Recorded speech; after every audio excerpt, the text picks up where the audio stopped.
Lance Armstrong. The road to life, sometimes. Life comes to a sudden halt. Just when you're speeding at full pace, the world seems to slam on the brakes, and you must decide. Will you fight, or will you fall? It was 1996. Lance Armstrong, the rising star of the cycling world. Just 25 years old, full of dreams and unstoppable energy. Big contracts, big races. A brilliant future was waiting for him. Then one day, tense abdominal pain and swelling sent him to the doctor. The diagnosis hit like a thunderbolt: testicular cancer, but that was just the beginning. The cancer was cruel, much more aggressive than anyone expected. Scans showed metastasis to his lungs, his abdomen, and even his brain stared at the medical reports. His chance of survival was maybe 30 to 40%. And even if he lived, would he ever race again? Lance fell into silence for a few days. But deep within him, a spark refused to die. He made his decision. He would fight. With everything he had, he underwent surgery. His cancerous testicle was removed.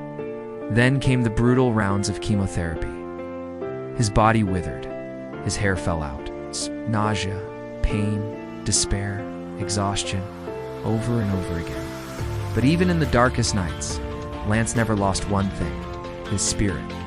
Lance said passionately, "Cancer can take my body, but it will never take my soul."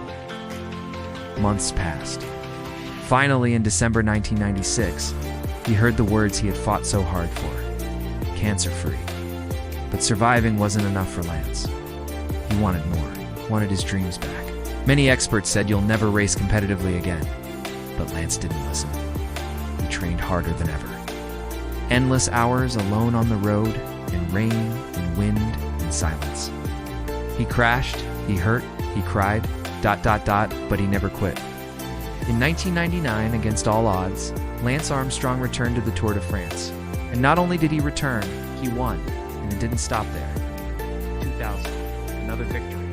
2001, another, year after year.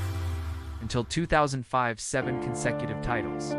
A legend was born. But like all legends, shadows lingered. Years later, a harsh truth emerged. Lance had used performance-enhancing drugs to fuel his comeback. His titles were stripped. His reputation shattered. And finally, he confessed: the fight against cancer, that was real. In that battle, there were no shortcuts, no drugs, no cheats, only pure grit, only hope, only the unbreakable will to live. Lance said, "Pain is temporary. Quitting lasts forever." Lance Armstrong may be a flawed hero, but 2 million's facing cancer. He remains a symbol, a reminder that hope never dies.